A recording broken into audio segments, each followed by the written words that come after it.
eu também. Eu vou... Na maior parte do podcast eu uso esse aqui, né? Que é o Dilem. Mas tem que introduzir com esse porque é a marca registrada. Ninguém sabe o porquê que a gente começou usando óculos escuros. Posso começar então? Pode. Não pode. Seja muito bem-vindo a mais um Alguma Ideia Podcast. E hoje eu não vou pular o Léo, como eu sempre faço. Então hoje eu vou deixar o Léo anunciar o convidado como convidado. Eu só não sei, eu ainda não aprendi em 5 podcasts o que eu falo para pôr entre eu e o Léo. Mas saibam que dessa vez eu não pulei ele. Não, é isso aí, cara. Muito obrigado, inclusive, tá bom? Meus parabéns. Estamos aqui hoje no episódio 6. Se você quer participar do nosso podcast, manda lá uma DM no nosso Instagram, @algumaideiapodcast. E, bom, eu não sei se eu preciso pedir pro professor se apresentar, porque a maioria dos nossos convidados já conhecem ele, eu acredito. Mas é algo padrão no nosso podcast. Então, por favor, se apresente-se, Rafael Velasco. Salve, salve, galerinha! Muito prazer estar aqui com vocês. Eu sou Rafael Vilaça, professor de Física do Descomplica, em especial, e de alguns outros lugares também. E tive a honra de ser convidado aqui pelos meus queridos hosts, enfim, e é um prazer muito grande estar aqui com vocês. Espero acrescentar pelo menos um pouquinho aí na vida de cada um. Eu acho incrível que a gente tenta ser mó formal, sabe? Estamos aqui com um convidado e tal, porque a gente tá se referindo a um professor. Aí o professor olha e fala, salve, salve, galerinha. Tipo, e tem uma inversão de papéis ali. Não, mas é bom, é bom, é bom, é bom. Eu não sou nem um pouco formal, não. Então, estamos em casa. E também aqui eu não estou dando aula para ninguém, não é mesmo? É Então, verdade. estamos totalmente no quintal de casa. Um tópico que eu gostaria de citar logo no início, que, queira ou não, é um tópico que a galera do nosso podcast que assiste já está vivenciando isso. A grande maioria está aplicando para tentar bolsas fora do país. E não sei se todos eles sabem que você é um cara bem viajado, né? Então, eu gostaria de saber um pouco sobre suas viagens e coisas do gênero. Vou começar leve. Primeiro, eu fico até desconcertado que eu sou um cara muito viajado, não sei o quê, porque, na real, eu fico idealizando outras pessoas que são muito mais viajadas do que eu. Mas, como eu estou falando enfim, um público que é adolescente, não deve ter viajado tanto, e aí, nesse caso, conta bastante o tempo de vida, né? E aí, como eu sou um pouquinho mais velho, ajuda o fato de eu ter viajado mais. Bom, eu gosto muito de citar que as minhas viagens eu comecei tarde. Eu comecei, bom, tarde entre aspas, né? Mas eu comecei com meus 21 anos, foi minha primeira viagem internacional. E também vale ressaltar que hoje eu tenho 33 anos, então há 12 anos atrás, para mais, que pega a minha adolescência, essa coisa de viagem internacional, ela era bem seleta, assim, sabe? Era complicado, assim, não era algo simples e comum. Meu primeiro destino internacional, que foi já com o meu dinheiro do meu trabalho, foi para Buenos Aires, aqui do lado, nossos irmãos argentinos, e foi uma viagem inesquecível porque me fez sentir assim, caramba, eu consegui, sabe? E isso foi muito incrível, não foi uma viagem cara, mas que para mim teve um significado muito grande de eu ter conseguido escalar minha primeira viagem internacional. E quem gosta de viajar sabe que é um vício, né? Então, depois que você sai do país a primeira vez, você fica meio viciado e vira um praxe, assim, né? Todo ano você programar, eu pelo menos faço questão de juntar um dinheiro todo mês só para viajar. E já tive a oportunidade de fazer muitas viagens para o mesmo lugar e outros lugares que eu tenho muita vontade de voltar. Então, acho que para introduzir o assunto assim, viagem, primeiro que a coisa mais maravilhosa que a gente poderia ter Vocês estão ouvindo interferência ou não? Tá tudo bem? Mas tá suave. É? Já Peraí, parou, na deixa eu só... verdade. Agora parou. Agora melhorou. Porque aqui estava dando uma pequena interferência, mas acho que é no meu sinal.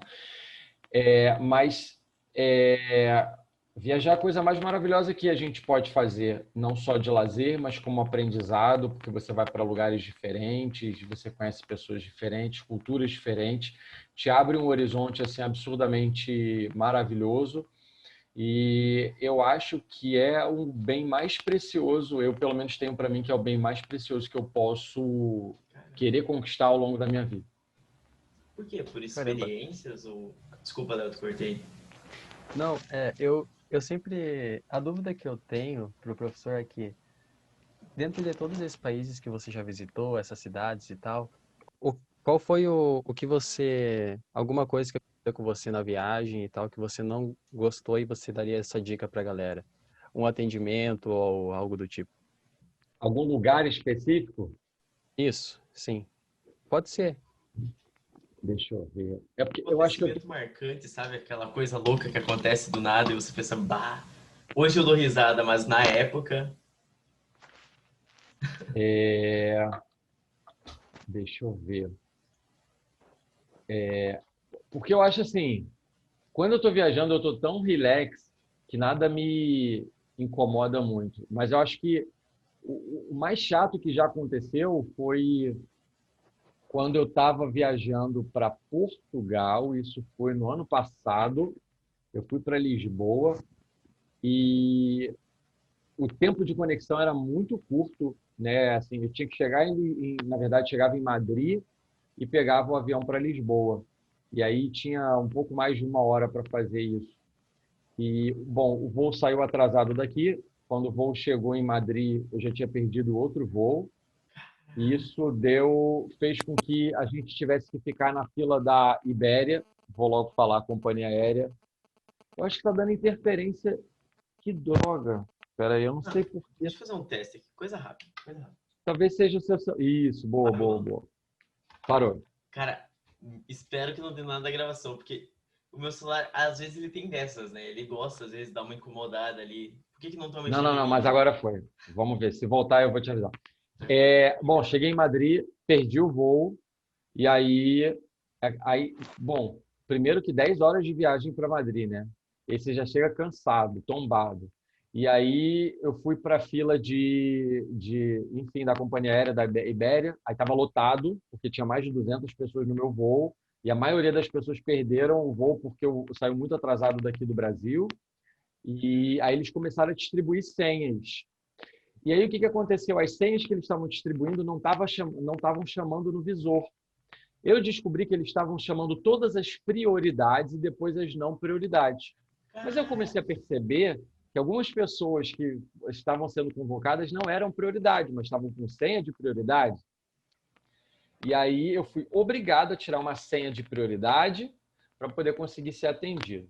Bom, fato é que chegou uma hora, já tinha passado horas, eu não sabia o voo que eu ia pegar. Isso eu estava em Madrid, meu destino final era Lisboa. E aí a Ibéria não resolvia nada. E eu comecei a brigar em espanhol. Eu não sabia que eu sabia brigar em espanhol. E aí comecei a fazer uma quizumba naquele aeroporto. Fato é que muitas horas depois a gente ganhou hotel, aí dormimos em Madrid e no dia seguinte a gente ia para Lisboa. Mas a gente perdeu um dia de Lisboa, perdeu uma diária do hotel em Lisboa, quase que a gente perde o hotel em Lisboa. E, enfim, foi um caos. Deu muito transtorno. No final eu processei a Ibéria, ganhei a causa, ainda ganhamos aí R$7.000 nessa brincadeira. Que bom. Mas foi bem chato ali naquele momento, só que meses depois. Então a dica que eu dou, primeiramente, é não peguem voos muito juntos. Peguem voos com umas horinhas de espaçamento. Foi a primeira situação que me veio aqui na cabeça. Caramba, louco isso. O louco é que na hora, no instinto de sobrevivência, ali você aprende uma língua na hora e é isso, né? Fala no instinto. Menino, eu não sabia que eu sabia brigar em espanhol, mas eu sei brigar em espanhol e muitíssimo bem. E na hora foi.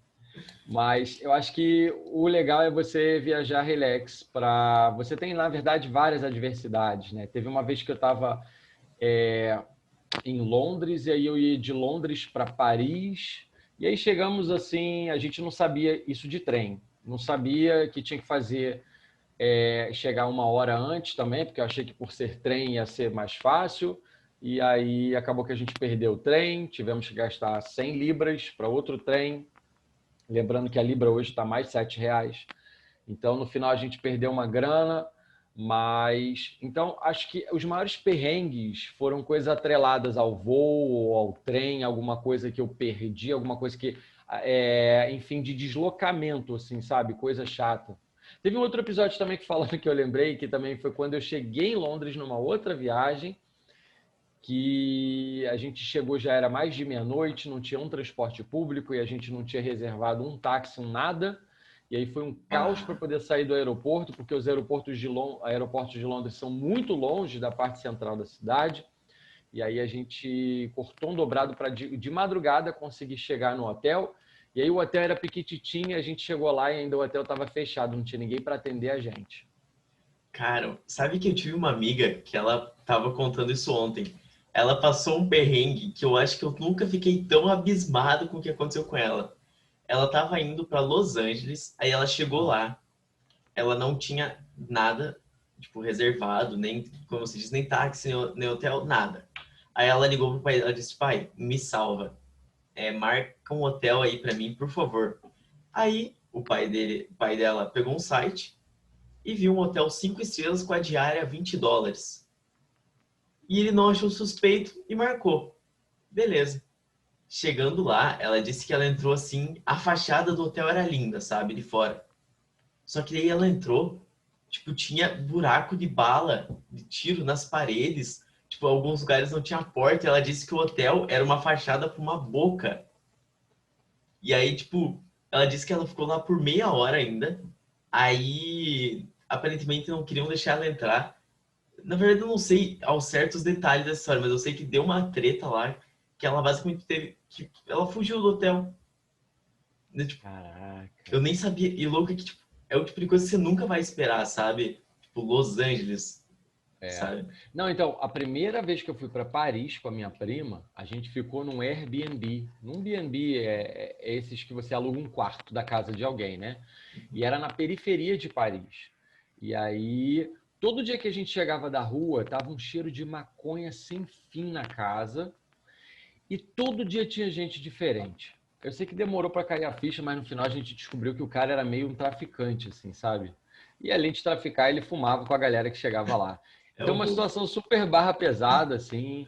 Então, outra dica: cuidado na hora de se hospedar, vê direito aonde você vai se hospedar. Não vai pelo menor valor, não, porque às vezes te bota em mó furado e você nem sabe. Mas é isso, viajar é experiência. Então, no final, você tem muita história para contar, pelo menos, né? Se tem alguma pergunta né, sobre esse tópico, a gente muda.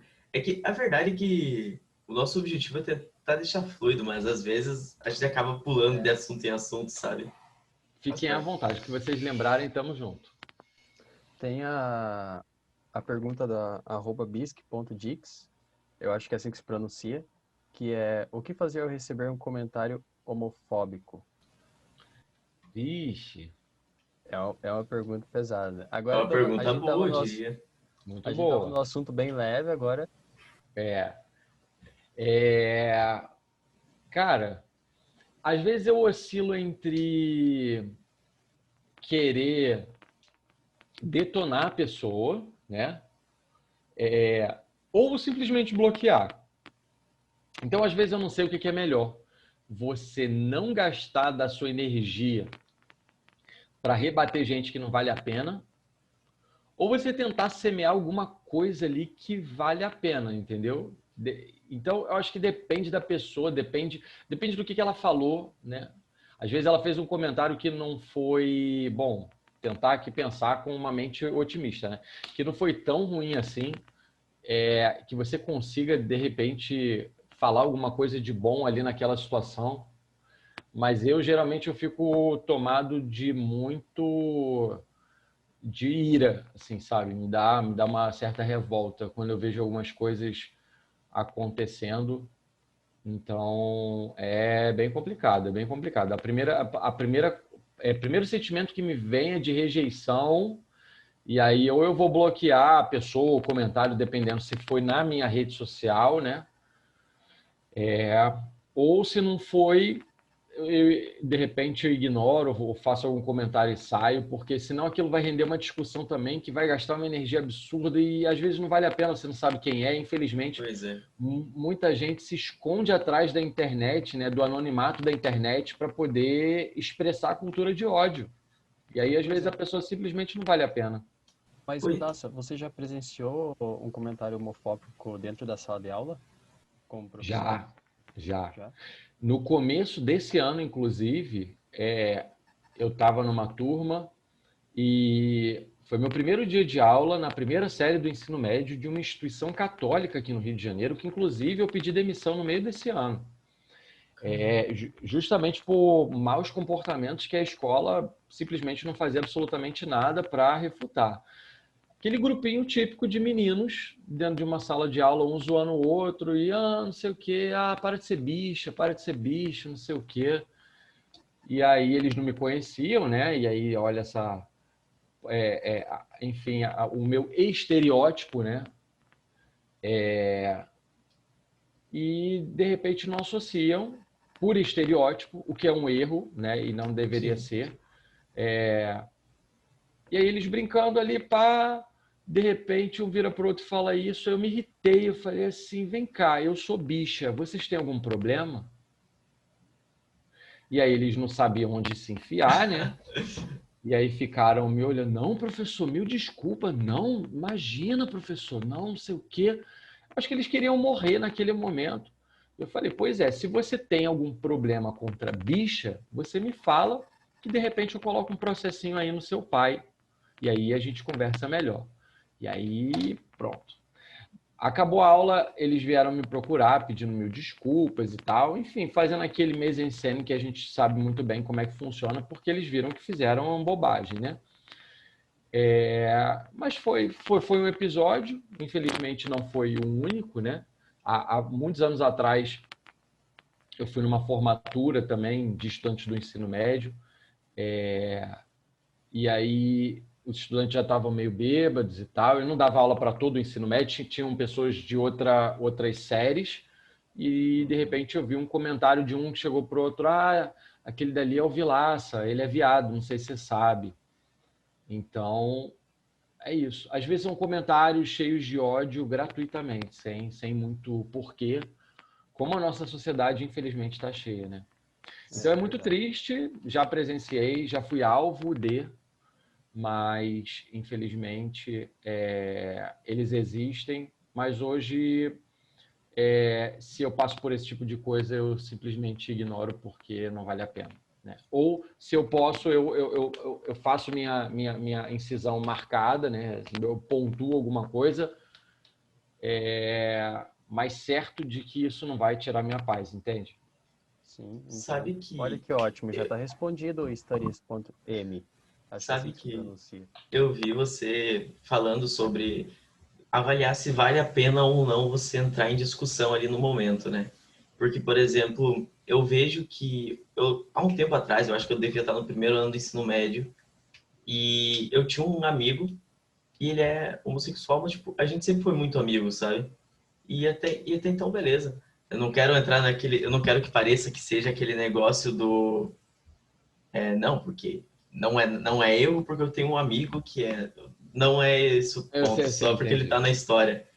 E Uhum. basicamente, os meninos da sala, às vezes, faziam justamente isso. Cala a boca, seu viado. E aí fala isso no tom de deboche. E até então eu não falava, e foi passando um tempo, e por o vocabulário estar tão ali incluso, eu falei uma Uhum. vez sem nem perceber. Aí eu lembro que o Uhum. meu amigo, ele olhou pra mim assim, tipo, com um olhar de desprezo, sabe?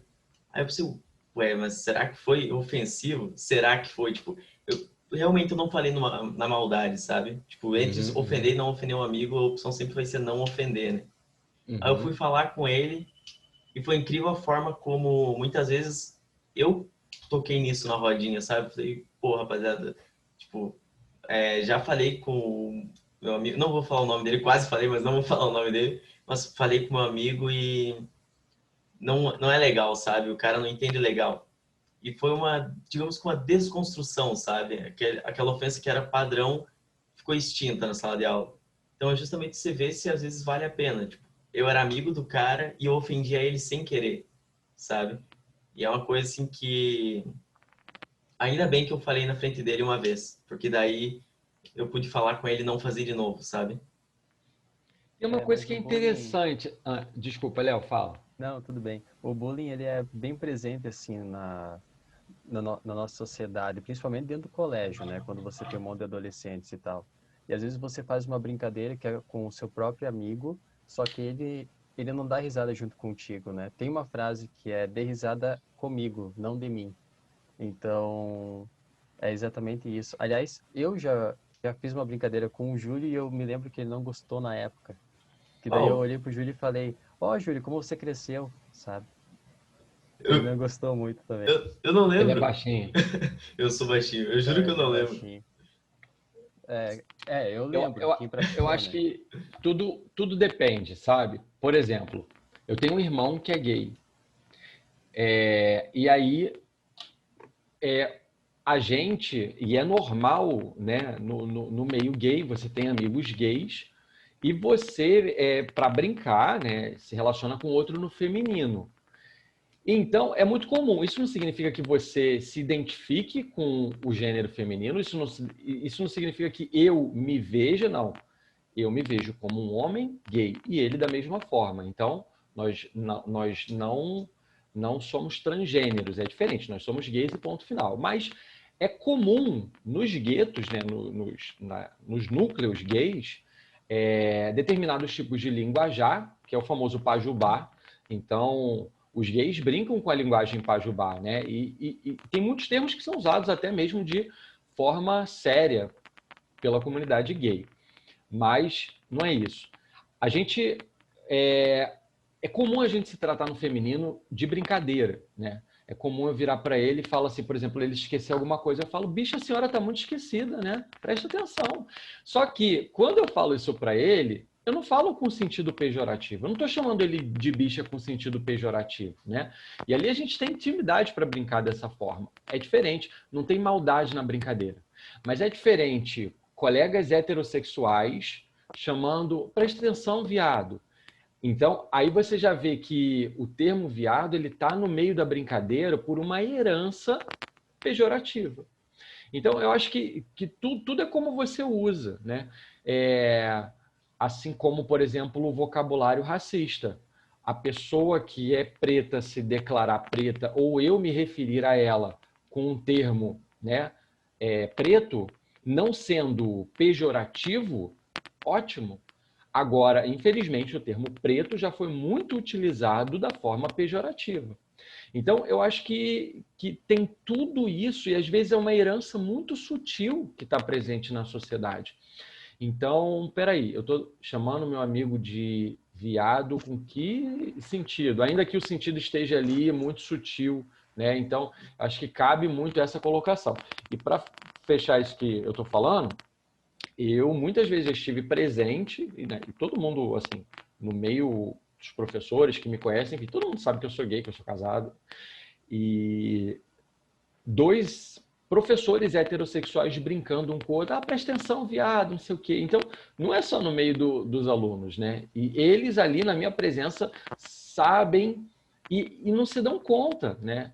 E são pessoas supostamente mais instruídas. Então, é isso que a gente está falando, como que o termo, às vezes, já está tão enraizado, um sentido pejorativo nele, de tal forma que faz parte de uma brincadeira e as pessoas não notam, né? Mas, enfim, eu faço minha vista grossa e segue adiante. E, infelizmente, a gente está acostumado por uma certa herança, né, de que aquela coisa da proteção, né? Então, às vezes a gente quer se proteger dessa forma, fazendo vista grossa. Então, tem um pouco disso também. Verdade. Eu. Oi, Léo? Não, pode ir lá, vai lá. Ah, bom. Enquanto você falou muito sobre a herança, né, e o preconceito em si, E teve uma coisa que eu ouvi um cara falando, um cara negro que tipo, já viajou para mais de 102 países. Ele. A cara do Léo, porque ele provavelmente sabe de quem que eu tô falando. Tipo assim, ele basicamente falou, ele e mais pessoas, sabe? Já conversei com mais pessoas que viajaram e eles falavam assim, cara, eu já fui para N lugares, desde a América do Norte, Europa, tudo quanto é lugar. O Brasil é o lugar que eu mais vejo, mais vi gente negra dentro dos países que eu fui e o que eu mais sofri preconceito. E às vezes até o único. Tipo, isso relacionado à cor da pele. Em relação à sexualidade, eu não sei, porque eu nunca pesquisei sobre isso, nem nunca ouvi ninguém falar, sabe? Então eu não posso falar sobre isso, mas isso é uma coisa que, tipo, olha, não faz sentido. É ridículo. Simplesmente não faz sentido, né? Com toda certeza. Com toda certeza. Não faz o menor sentido uma nação hipermiscigenada, né, que tem raízes africanas totalmente, que tem população negra, não sei se é a maioria, porque eu não sei dados, mas é uma coisa assim. Enfim, o povo Tem brasileiro é muita um povo gente negra. totalmente miscigenado, sendo realmente recordista de preconceito. É triste demais, assim. Não faz o menor sentido, né? Mas é uma ideologia que se perpetua. E quando você vê as estatísticas, quando você vê os casos, é inacreditável. Você vê assim, meu Deus, de que bueiro essas pessoas saíram, né? É Sim, inacreditável. exatamente.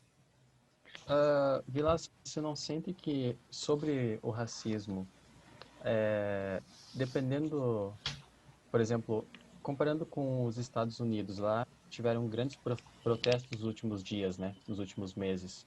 Então você não sente que acho que é a falta do povo brasileiro querendo ou não lutar contra isso?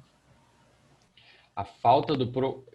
Tipo, como se o povo brasileiro fosse negligente na luta.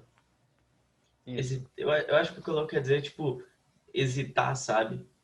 É esse o ponto de, tipo, lutar, mas não ficar, tipo, no meio termo. Como, digamos, nem esquenta nem esfria, ficar morno. Isso que você quer dizer? É bem isso. Eu vejo mais movimento, sim, aparecendo, mas, assim, Estados Unidos é uma coisa muito esquisita. Ao mesmo tempo que você vê movimentos, eu vi vários casos na televisão da mulher que cuspiu no outro, entendeu, que era negro, e ascensão de movimentos como o KKK, né, Ku Klux Klan. Então, você vê os dois extremos, assim, né? E essa coisa da polarização. Quando a gente fala de polarização, é você realmente ter os dois polos, né? Então, você tem os que lutam muito e você tem os que odeiam muito.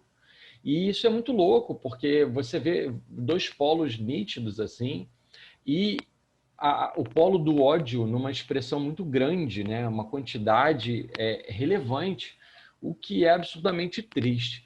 Mas eu vejo o povo brasileiro, sim, muito morno, né, no geral. Eu não sei se eu tenho uma rede social repleta de coisas boas, e por isso eu acabo vendo muita luta, porque eu acabo me cercando de muita gente boa, de muitas influências boas, né?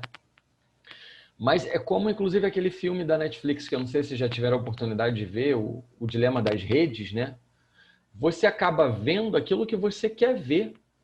E você acaba entrando num loop eterno, porque as redes sociais e YouTube, Instagram e tal, vão te vendendo ideias e você entra aqui, entra ali, entra aqui, entra ali. Quanto mais você entra, mais você vai ser alvo fácil daquela mentalidade. Então, esses dois polos, né, eles ficam muito polarizados, é até pleonasmo falar isso, mas eles ficam muito visíveis.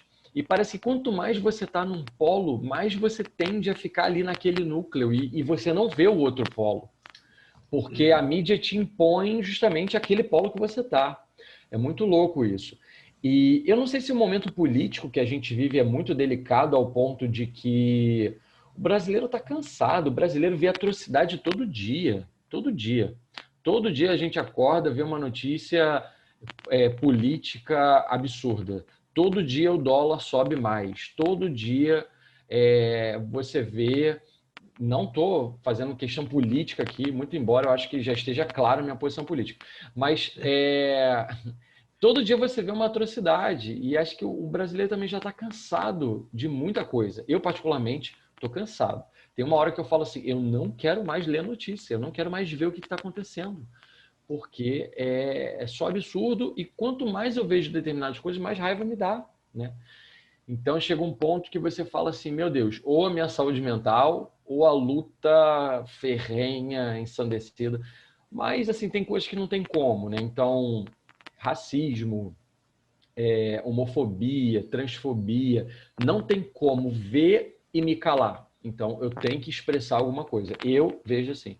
Mas eu vejo muita gente também simplesmente vivendo. Até brinquei, assim, no Instagram hoje, eu postei nos stories, né, de que ontem teve a notícia do SUS, né, de decretos do Jair Bolsonaro, enfim, se vai privatizar, se não vai privatizar, só abrir uma brecha para, de repente, né, fazer estudos, não para privatização total, mas uma coisa parcial, alguma coisa nesse sentido. E a Anitta postou uma foto em cima de uma mesa de sinuca, alguma coisa, e aí um comentário de uma pessoa assim, Anitta, no dia que o SUS está sendo sucateado, você posta foto, estou decepcionado com você. Então, eu não sei se às vezes o brasileiro age como a Anitta, que vê, óbvio que eu estou brincando aqui, né? Mas assim, às vezes vê a coisa acontecendo e simplesmente quer postar uma foto porque não tem muito o que fazer, entendeu? Ou se faz uma vista grossa proposital para esse tipo de coisa que está acontecendo. É um debate bem complicado e bem complexo. E eu entendo seu ponto, faz sentido. Eu entendi pelo que eu entendi, o ponto não é a elite sim o negócio geral, né? De tipo, o cara que só deixa a vida me levar, né? E é muito louco isso, porque ao mesmo tempo que eu fico pensando em compartilhar e interagir, eu fico pensando, cara, mas já parou de pensar? Se isso aí só não é uma nuvem de fumaça para alguma outra coisa? Sim, exatamente. Falou tudo. Tipo, por exemplo, o negócio do SUS pode ter sido só, ou o negócio da vacina, enfim, dá para colecionar gafes aqui. Sim, sim, sim. Mas, às E a vezes o gente nunca vai cara, saber, né? exatamente, às vezes o cara diz uma coisa esperando que dê essa polêmica para ele se livrar de outra coisa. No Isso é mesmo uma dia, coisa. exatamente. A gente nunca sabe. Mas, enfim, teria algo mais a falar em relação à homofobia ou política ou algo do gênero? Acho que a gente trocou bem uma ideia aí, né, sobre esses temas. Na verdade, tem muita coisa para falar, com certeza, mas acho que a gente conseguiu sintetizar bem, principalmente os principais pontos, assim, né? Eu até gostei dessa pergunta, para ser bem sincero, porque, não sei, às vezes as pessoas não estão, como eu posso dizer, tipo, queira ou não, ninguém nunca recebe isso, sabe? Então, quando tratarem assim, você pode agir assim, sabe? Então, acho bastante importante, acho bastante legal a gente tratar sobre isso aqui, sabe? Até porque o nosso público-alvo é justamente jovem, sabe? Então é o cara de 12, 13 anos que às vezes o cara não sabe o que é da vida, não sabe o que é. Então eu acho legal tratar sobre isso, sabe? Com certeza. Acho que respeito em primeiro lugar e tomar Sem sempre dúvida. cuidado com tudo aquilo que passam para a gente, né? Eu acho que as pessoas estão ficando mais conscientes mais cedo e isso carrega uma responsabilidade muito grande, então, do que você vai fazer com as suas atitudes daqui por diante, né? Então, é sempre pensar no que te ensinaram, por que você reproduz aquilo? Reproduz porque, sei lá, automático, mas todas as nossas ações carregam algo por trás, né? Uma intenção. Eu não... Teve um grande cérebro que disse isso, não sei quem foi, mas o famoso nada se cria, tudo se transforma, né? Com certeza. É tipo a energia na natureza, né? Na natureza, nada se cria, tudo se transforma. É exatamente isso. E uma coisa que o Léo tocou na nossa antiga call, que ele falou sobre a pandemia em relação aos vestibulares, que eu não lembro qual era a pergunta, Léo. Aí entra outro ponto bem importante sobre a democratização do ensino durante a pandemia, né? Eu acho legal perguntar para o professor a experiência que ele está tendo e que ele tinha antes da pandemia e até porque a gente teve esses alunos aí que não tem internet, não tem celular, não tem acesso. Bom, enfim, eu, por exemplo, eu assisti a live aqui de uma professora de literatura da Federal do Paraná com o governo, e ela tem um aluno que mora no sítio. E esse aluno que mora no sítio tem a internet muito ruim no único momento que ele consegue estudar. E ele não tem computador. Então, o que ele tem que fazer? Ele tem que pegar o celular dele para subir até no morro no final da tarde e conseguir fazer todas as atividades da faculdade. Então, eu não fiz ensino superior, não fiz graduação ainda, mas imagina você escrever textos e tudo isso com uma telinha de celular, né?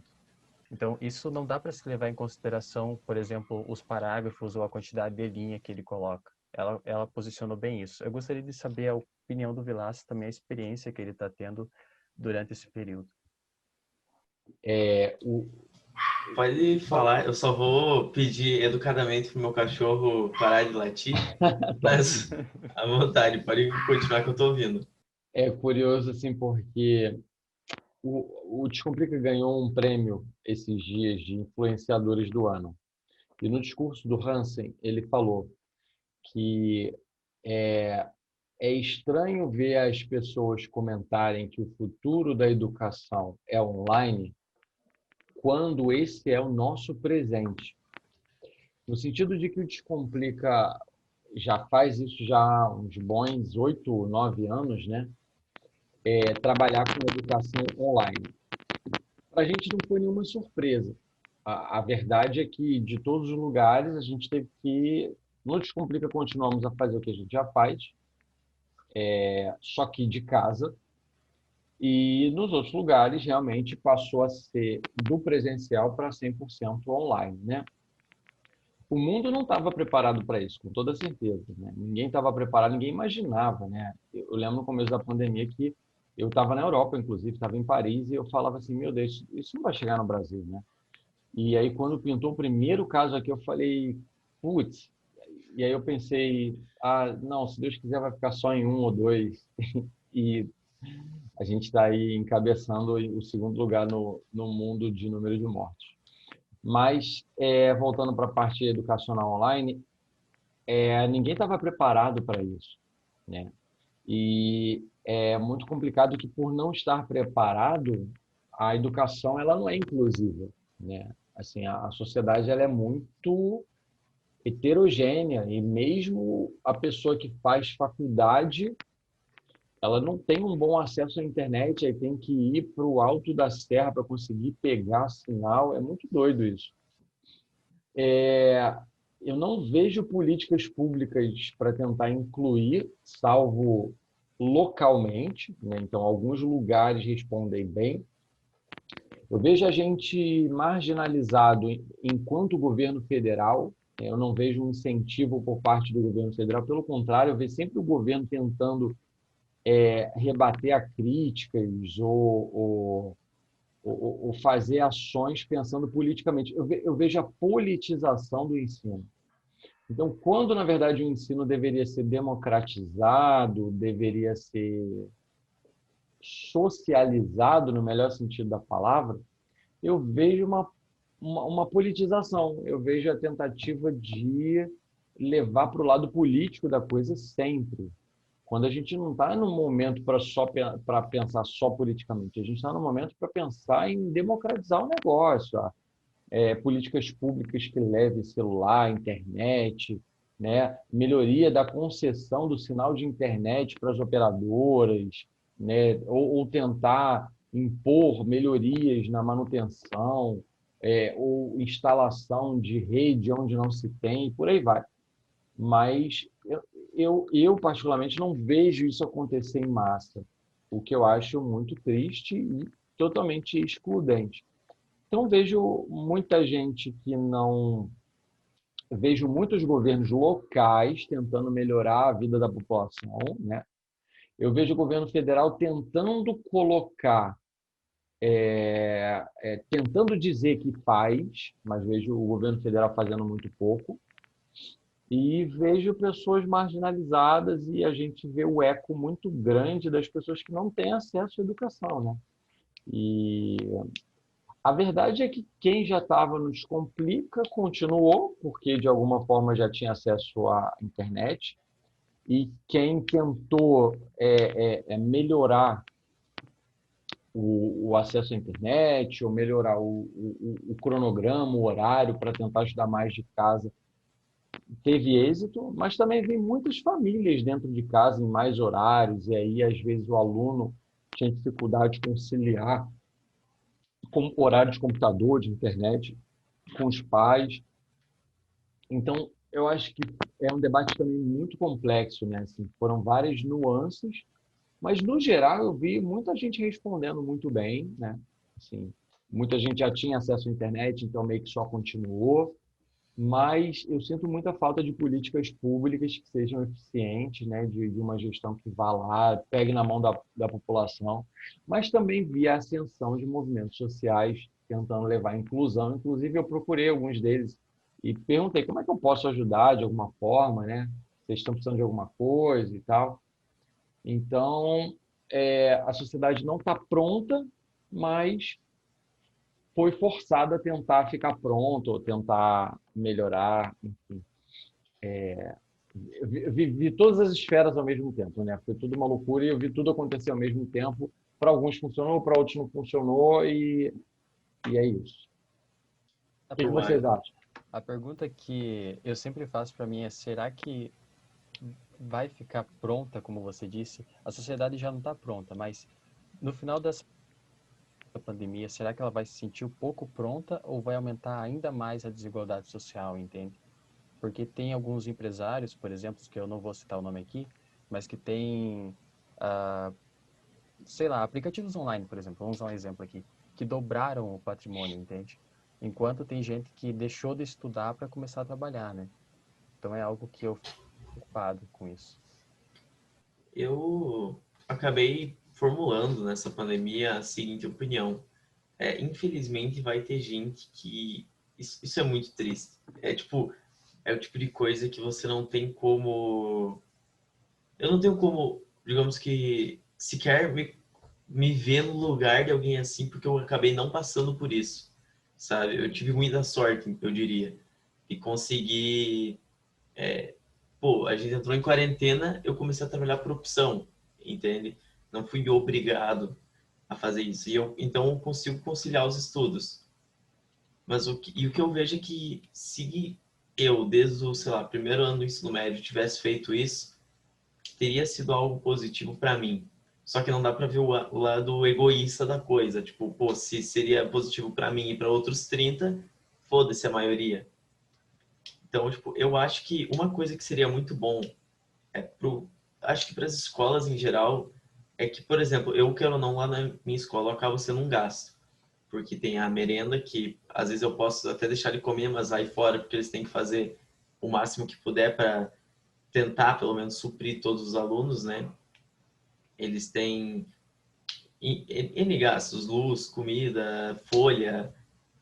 Então, eu acho que você acabar pegando as pessoas que teriam condições e gostariam de estudar de casa e liberar isso para elas seria algo positivo. Porque eu vejo por mim que eu aprendo muito mais em casa, entende? Numa sala de aula, por incrível que pareça, eu me vejo mais distraído numa sala de aula onde tem um amigo do lado que eu posso conversar do que em casa, quando eu coloco o celular no silencioso. E eu entendo do lado de quem não consegue estudar em casa e consegue estudar lá, né? Tanto que até para o home office estão solucionando isso com áreas de coworking. Então, eu acho que se no coworking, se no trabalho, home office já está se tornando opcional, por que não transformar a escola física em algo opcional? Só que aí, para isso, teria que criar uma plataforma que funcionasse.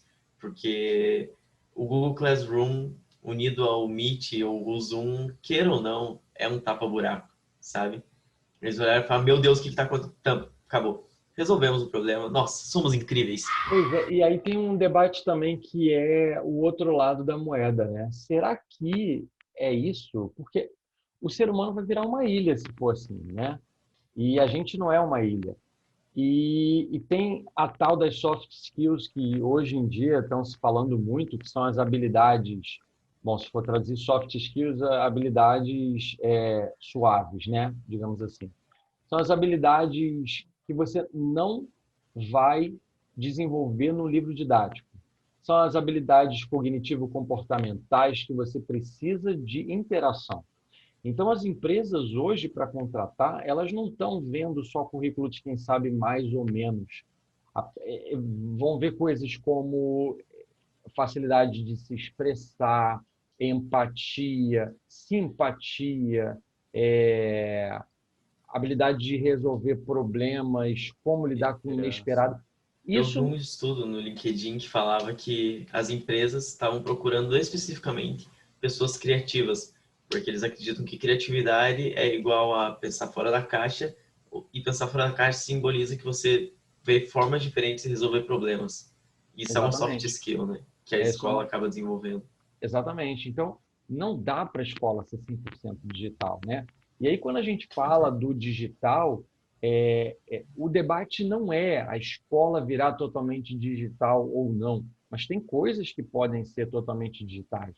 Por exemplo, o pré-vestibular, que leva acesso a muita gente que não tem condições de ir num pré-vestibular só.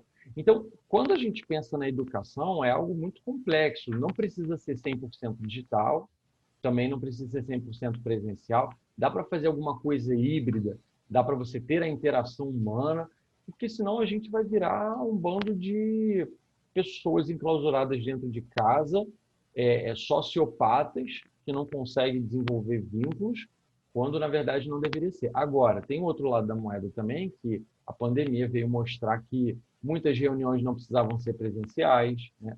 Muitos assuntos podem ser resolvidos por e-mail e não precisa de reunião para determinadas coisas. Então, coisas que não precisavam ser tão presenciais passam a ser, e coisas que não devem ser online, devem ser presenciais, porque te leva a desenvolver habilidades que você não vai desenvolver virtualmente, né? E que isso faz diferença na vida das empresas. As soft skills vieram para tomar mesmo um profissional do futuro.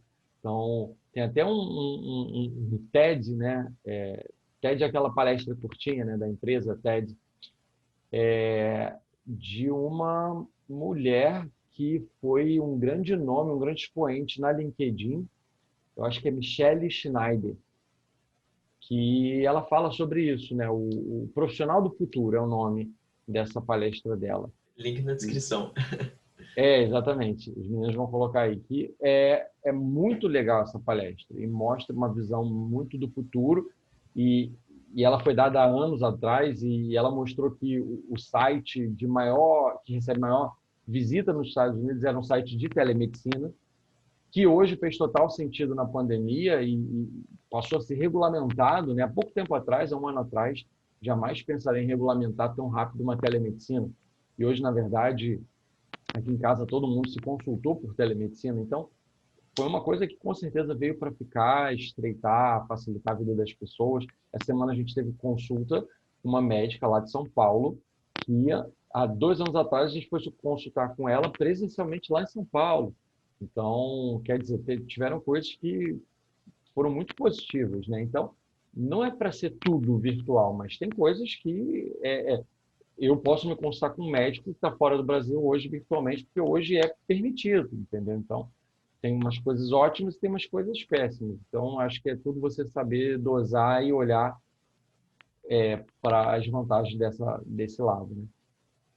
O problema que eu vejo no Brasil que me fez concordar com você, na verdade, em relação ao que você estava falando, é que o Brasil, ele é um lugar em geral. Por exemplo, assim, eu moro numa cidade onde com 30 minutos de caminhada, 30, 40 minutos eu chego no centro.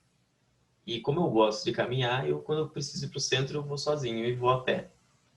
Só que em lugares como... Vou falar os lugares que eu tenho como referência, porque foram lugares que eu ouvi pessoas falando, e pessoas, tipo, mas não que tipo tem que ser igual tal lugar, e sim pessoas que estavam lá falaram, cara, é incrível como aqui funciona, que tanto que até diminuiu, um exemplo disso é Nova York, chegou a diminuir a criminalidade lá, porque eles basicamente pegaram a cidade e transformaram ela numa cidade naturalmente pavimentada, uma cidade onde as pessoas, não é como São Paulo que você pega 1 hora de carro, sabe?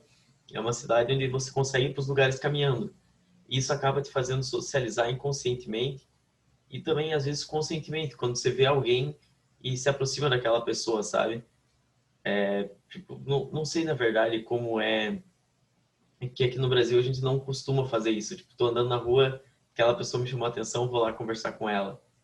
Isso a escola já salva bastante, né? Às vezes você tá, tipo, num clube, tipo, clube do livro, o futebol, o teatro, e você acaba não se comunicando com determinadas pessoas. A escola te obriga a se comunicar, né? O que ajuda. Mas eu acho que, pelo fato do Brasil ser um país onde tem um lugar que fica as casas e tem um lugar que fica as lojas, não daria certo industrializar, não. Digitalizar 100%, tornar tudo tão digital, porque realmente aí as pessoas iriam virar ilhas. Porque, né, pô, pegar 1 hora de carro para fazer isso, ia livrar a pessoa de 1 hora de carro para a escola, mas aí pega o equilíbrio. Não digitalizar 100%, mas também não... É que como tá, eu não sei, como você vê o modelo de educação no Brasil atual? Eu não sei, é que eu como aluno eu sempre detestei, sabe? Eu vejo tentativas de mudança, né? A gente tem os novos padrões da CNBB, a reformulação do ensino. Eu vejo melhorias, assim. Eu vejo tentativa de tornar a educação mais presente no dia a dia dos estudantes, né? O novo currículo do Ministério da Educação veio realmente para sanar isso, pelo menos hipoteticamente, né? Então, eu vejo ações, eu vejo coisas boas, eu gosto do novo formato do ensino básico da educação brasileira, do Ministério da Educação. Tem coisas muito boas, né? O problema é você garantir a aplicação disso, né? Por exemplo, deveriam ter escolas modelo. Deveriam ter escolas modelo onde você forma um modelo e exporta isso, né? Só que a escola pública você vê profissionais mal remunerados, e se o profissional é mal remunerado, ele não vai se engajar pela mudança, porque o ser humano ele não é 100% altruísta, ele quer dinheiro no bolso para poder viver bem. E se você não remunera bem o profissional, ele não vai se engajar em mudanças. Por outro lado, a população que está nas escolas públicas normalmente são mais pobres são marginalizadas. Se são marginalizadas, muitas vezes não têm vontade de mudar, porque olha para aquele ambiente hostil que ela vive e não enxerga como ela pode mudar. Então, óbvio que isso tudo tem exceções. Então, é aquela velha história. O governo não quer dar educação para o povo, porque sabe que a educação tira e muda o governo. Então, é um círculo vicioso, sabe? E é complicado. A gente não está num governo, por exemplo, e eu estou falando muito em política, mas é que é muito a nossa realidade. A gente não está num governo que fomenta a educação. A gente não está num governo que ama a educação. A gente não está num governo que o nosso atual presidente fale, né, para as pessoas estudarem, incentive. Isso eu acho que eu nunca ouvi o atual presidente falar a palavra Enem. E é muito complicado isso, né? E Enem, eu digo Enem, A não única o vez que eu Enem. ouvi ele falar foi há uns anos atrás. E eu lembro dessa frase que... Eu lembro disso porque foi uma frase que eu dei bastante risada, que ele falou para pôr os outros presidentes para competirem com ele, para se candidatar através da prova do Enem, alguma coisa assim. Tipo, vamos ver quem tira a maior nota no Enem. Tipo, foi tipo aquele negócio do que você faz quando você é criança e está falando com seu amigo, sabe? Vamos fazer tal coisa. Quem ganhar fica com o Uhum, título. uhum, Acho que foi a única exatamente. vez. E o debate ele fica nesse nível, sabe? Então, é muito complicado. Então, eu vejo coisas boas na educação, enquanto lei, enquanto legislação, mas vejo também que as escolas particulares acabam liderando isso, né? E aí é muito complicado as escolas quererem implementar 100%, uma vez que também você tem a pressão para passar no vestibular, e às vezes a escola particular ela quer estar ali no topo do ranking. Então tem essa parte comercial, infelizmente, também chamando bastante atenção, né? Então, outros debates também bastante complexos. Eu não acho que a educação seja a educação brasileira hoje seja 100% ruim, muito pelo contrário, a legislação é muito rica se ela fosse explorada como está ali, entendeu? Então, nem sei se eu respondi o que vocês estavam me perguntando, na real. Mas um ponto negativo que eu vejo, acho que o Júlio concorda comigo, são as extracurriculares, atividades para você fazer fora da sala de aula, sabe? E que eu vejo que na escola eles pouco incentivam isso, pelo menos no meu caso. E eu percebo hoje em dia, aliás, até porque eu falo pouco aqui nesses podcasts, então vocês perceberam isso. O Júlio não, o Júlio ele já se incentiva mais por conta das extracurriculares. E sobre os dados do... Eu vi uma vez um dado do IBGE da qualidade de ensino, comparando escolas públicas com as privadas e os vestibulares. E 60% dos alunos da USP vêm de escolas particulares, entende? 60% também já tem o próprio carro. Então, é uma grande, como é que eu posso falar, desigualdade presente. Mas já aproveitando sobre esse assunto da educação, eu queria puxar a pergunta da Bruna, que é a Bruna Oliveira. Ela perguntou como foi o crescimento. Eu acredito, como foi o seu crescimento durante a sua carreira como professor, Vilas? Eu gosto muito de contar que eu caí no ensino um pouco de paraquedas, né? Eu não idealizei a docência. Eu virei monitor lá atrás, em 2008, 2009, monitor de física de uma instituição particular. E na monitoria, eu adquiri gosto em ajudar as pessoas a sanarem suas dúvidas, comecei a fazer treinamento de sala de aula, treinamento de como escrever bem no quadro, de como passar bem aquele conteúdo, porque eu fazia faculdade de engenharia, eu não fazia faculdade de física, né? Então, eu comecei a me apaixonar pelo ensino, pela docência, por ajudar as pessoas. E aí eu comecei a entrar em todos os treinamentos e ia, participava, e quando faltava algum professor, eu queria substituir, então eu meio que peguei gosto pela coisa. Um pouco tempo depois, eu acabei saindo dessa instituição, acabei abrindo meu próprio negócio, abri uma sala de aulas particulares, porque foi uma época que eu tinha muito aluno particular. E aí eu fui desenvolvendo como professor particular e tal, e acabou eclodindo num cursinho pré-vestibular aqui no Rio. E aí a gente desenvolveu, eu e meu sócio na época, a gente fez o cursinho crescer, bombar, não sei o quê, ganhamos muito dinheiro, e aí depois a gente vendeu, e aí eu cansei, eu falei, não quero mais ser empresário, cansei de brincar de empresário, vendi o meu business, meu cursinho, e virei coordenador de física e professor de física do meu próprio cursinho que eu tinha vendido. Então, foi uma história bem legal. Agora que eu entendi o negócio, tu vendeu a tua empresa e trabalhou para sua empresa depois? Tipo, continuou trabalhando? Continuei trabalhando. Caramba, que da hora. Legal, né? Eu achei da hora. Foi legal, mas depois, ao mesmo tempo, também eu vi o sentido daquele negócio se perder. E aí eu comecei a bater muito de frente com quem estava na gestão. E aí saí também amigavelmente. Foi quando eu já estava no Descomplica e aí eu fiquei muito bem. E acabei entrando em duas outras instituições aqui no Rio de Janeiro. Então, é uma trajetória não tão longa assim, né? Vamos botar aí 13 anos, mas onde eu acho que eu comecei de paraquedas e depois me desenvolvi. Então, é uma outra coisa legal também. Às vezes você cai de paraquedas num lugar que você não sabe por onde você veio, mas você tá aí, gostei. E, de repente, desenvolve uma super profissão.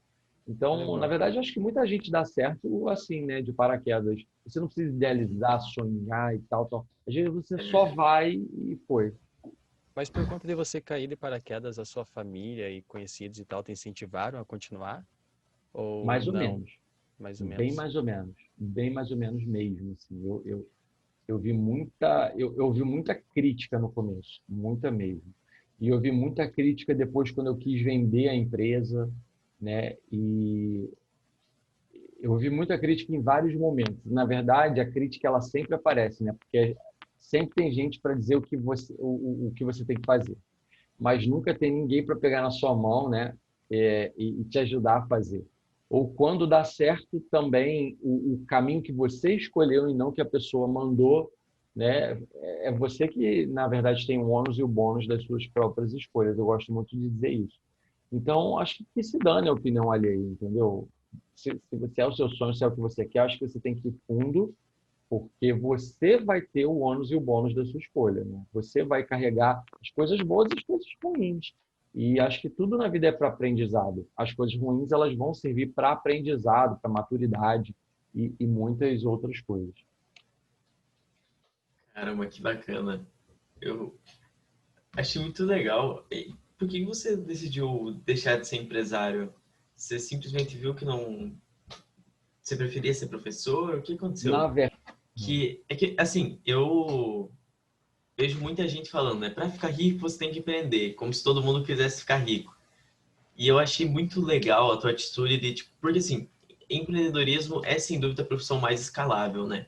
Se você estudar e aprender a escalar o seu tempo, você ganha mais dinheiro. Mas o empreendedorismo, ele tem o game por si só, né?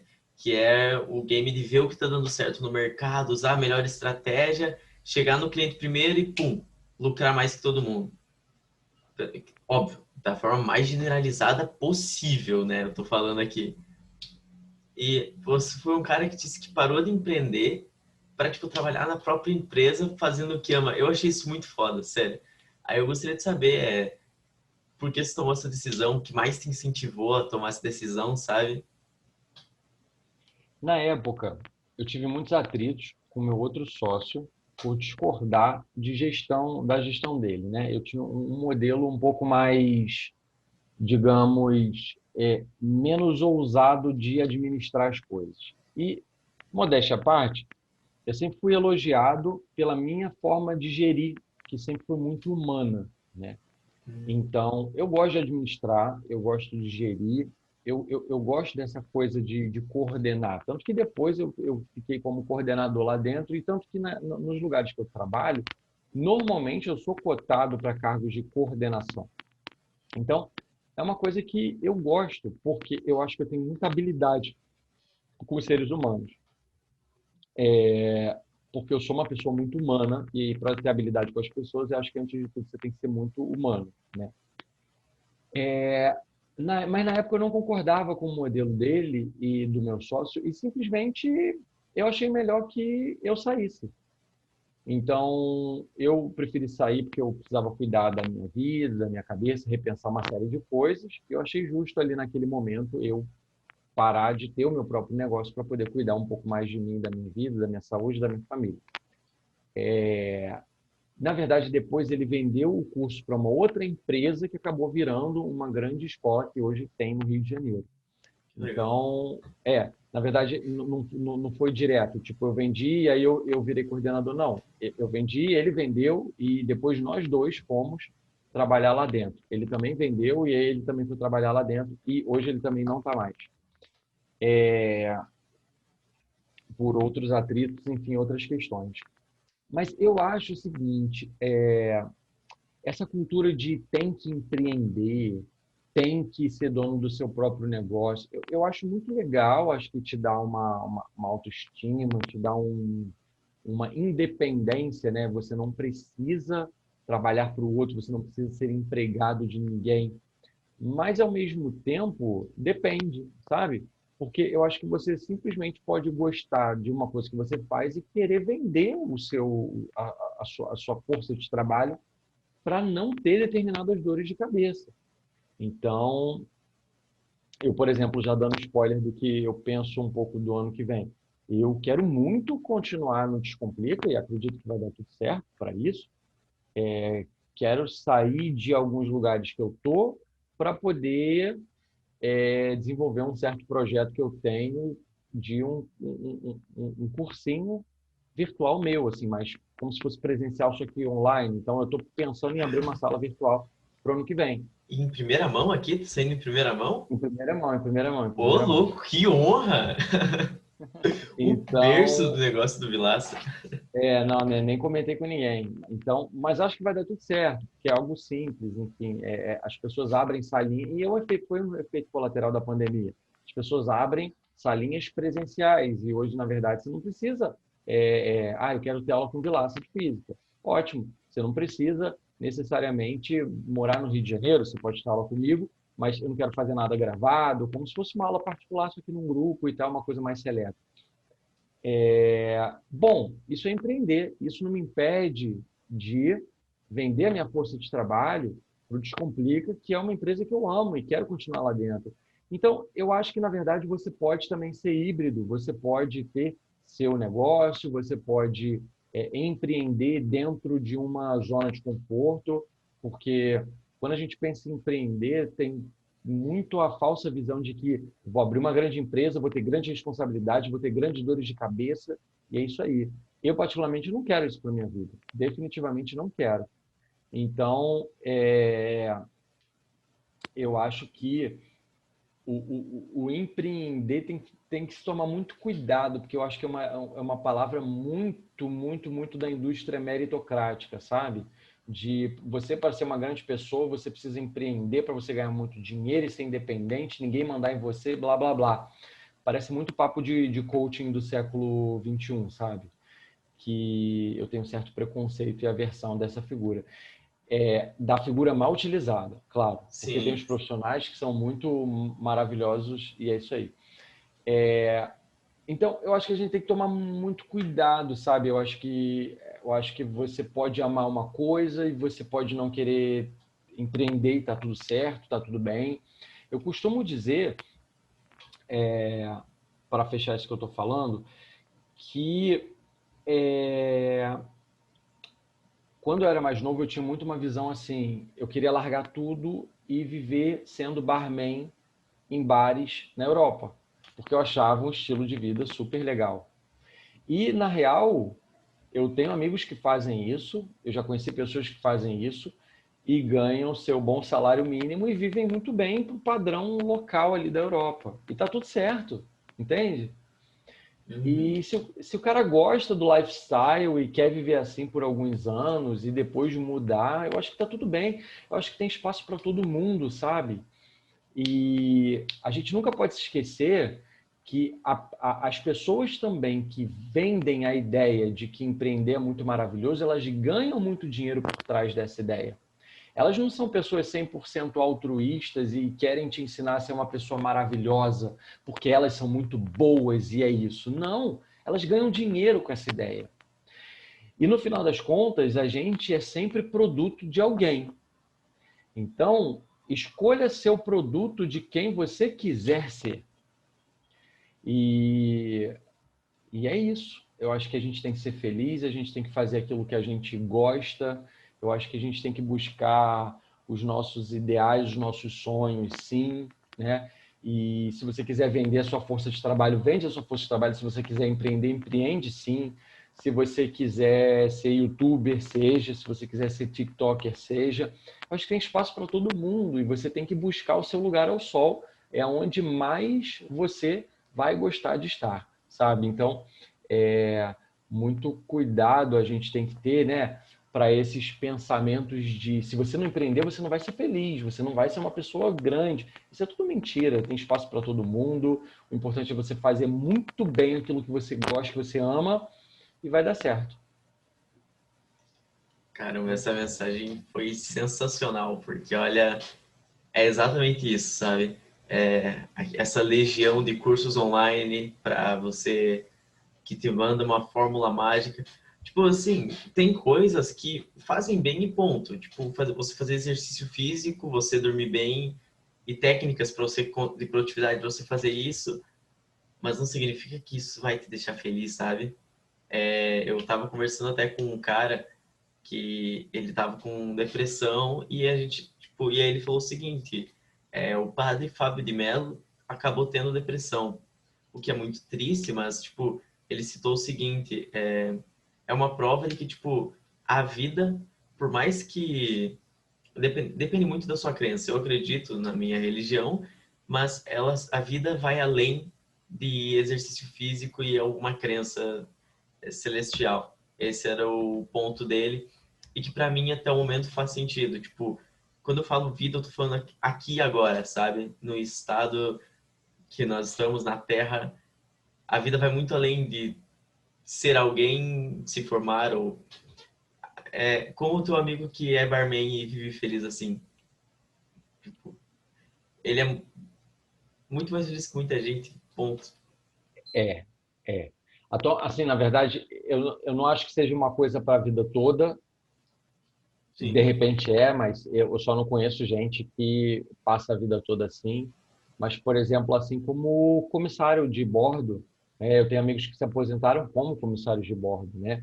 Tem um amigo que mora nos Estados Unidos e ele é atendente, é garçom, entendeu? E ganha super bem, trabalha em um lugar super bom e vive muito bem. Eu não sei até quando, né? Mas hoje eu vejo que ele está muito bem com isso, de verdade. Está feliz, fazendo o trabalho dele tranquilo e é isso, assim, não tem grandes ambições financeiras de repente, né? Não sei, vive a realidade dele, vive o luxo dele, tem o carrinho dele, bom, muito bom, tem uma BMW. Então, Legal, hein? legal, hein? Legalzinho até. É que Nos Estados Unidos você consegue ter esse tipo de coisa. o importante é as Enfim, suas escolhas estarem equivalentes às suas ambições, né? Tipo, pô, se eu quero fazer milhões, quero milhões na conta, um trabalho escalável pode ser a melhor opção. Ou não, ou eu posso vender um software por milhões. Não sei. Entende? Mas o importante é se tomar atitudes de acordo com isso. Pelo menos é a forma que eu vejo, né? No final das contas, tudo que importa é felicidade, né, cara? Se sentir bem consigo mesmo, com o que tá fazendo, com o seu posicionamento. E é isso. É O isso que mesmo. importa é o que interessa. e assim, tem lugar para todo mundo, tem lugar para todas as escolhas, né? E tem gente que vai fazer escolhas que vão render muita grana, tem gente que não. E tem gente que não tem problema, que vai ser feliz ali, ganhando pouco, mas fazendo o que gosta, entendeu? Eu já ouvi muito essa tese de que o dinheiro vai te dar coisas que vão te fazer feliz e tal, tal, tal. Eu acredito parcialmente, sabe? Porque quando você passa horas trabalhando, fazendo alguma coisa, assim, se você não está minimamente feliz, não adianta o dinheiro que você tem, assim, definitivamente. Porque eu vejo N pessoas muito, muito, muito ricas que estão com depressão, que não vivem bem, que se suicidam e por aí vai. Então, isso é uma prova cabal de que não é você ter muito dinheiro e muito sucesso que você vai ser feliz. Eu conheço pessoas muito simples que são muito felizes de verdade, né? Então, é isso. E. Um, Opa, tem um desculpa. cara chamado Chris Gardner que eu vi num talking show. Eu acho que vocês conhecem ele. Ele é o cara da vida real que o Will Smith interpretou ele naquele filme A Procura da Felicidade. Uhum. Talking show, ele explica justamente isso, de você ter uma escolha que seja o plano A, mas não tem um plano B. Porque se você tiver o plano A, se você tiver uma ambição, e você sempre vai ter aquela escolha e você sempre vai querer ser feliz e querer se superar a cada dia, independentemente das suas situações, entende? Aí ele cita vários exemplos, como Michael Jordan, como LeBron James, que não luta, como Barack Obama. Ele me Então, zoou e ninguém nem percebeu. é do último episódio. Eu falei que o LeBron James lutava. É, Vacilei. mas... E... Enfim, basicamente é isso. Não tem um plano B. Tem um plano A, mas que você pode ter várias escolhas, vários caminhos para chegar até esse plano. Schwarzenegger também disse isso. Falou que, na verdade, o Schwarzenegger foi um tanto quanto extremista quando ele disse que plano B para desistentes, mas não. O contexto dele é que se você tivesse um plano B e o plano A apertasse, você ia correr para o plano B. Ele dizer que esse é o Como perigo se do fosse plano uma B. covardia, né? De você abrir mão do que você escolheu porque não está dando certo. Exatamente. Eu A queria vida é tão finalizar. fluida, né? Não, pode falar, pode falar. Não é isso, a vida é muito fluida para a gente querer encapsular um projeto de vida, ou porque deu certo para o fulano, tem que dar certo para o Beltrano. Eu acho que é muito complexo, é muito rico, né? É muito amplo e tem lugar para todo mundo, né? Então, eu li um livro que eu vi muita gente endeusando muito, que foi O Pai Rico, o Pai Pobre. E eu tenho certeza que vai ter gente que vai me criticar pelo que eu vou falar aqui agora, né? Que eu detestei a leitura. Assim. Detestei porque é um livro de cabeceira para muitos investidores, mas e é um grande best-seller. Foi bom eu ter comprado, foi bom eu ter lido para ver que determinados valores não são meus. E não adianta, óbvio, eu colhi coisas boas do livro, mas o livro ele te vende muito em como ser aquilo e que você não vai ser feliz se não for rico, né? E por aí vai. Só que isso tem muitos valores não humanitários por detrás, que a gente entra num loop eterno de valores básicos, na verdade, que eu particularmente discordo. Não é porque é um best-seller que eu preciso dizer que é muito bom, ou que eu simpatizo com determinados valores. Eu tenho que ter personalidade para dizer eu gostei disso, eu gostei disso. Concordo com E você. aí, então, é, aonde eu estou querendo chegar é que tem espaço para todo mundo. Não dá para dizer que o pai pobre era uma pessoa completamente infeliz, né, só porque ele não tinha as ambições do pai rico, como é colocado no livro. Então, eu acho que tem muitas questões para se analisar acerca da felicidade que não te faz ser uma pessoa avarenta, como o próprio livro coloca. É um debate muito amplo, que tem espaço para muita gente, né, e para todos os tipos, todas as formas de pensar, mas que o mais importante no final das contas é quem você ajudou hoje, o que você fez de bom, o que você mudou no mundo. Você muda o mundo, você muda o seu redor. E se a resposta for sim, eu acho que está super valendo a sua missão aqui nesse mundo. Então, é isso. Legal.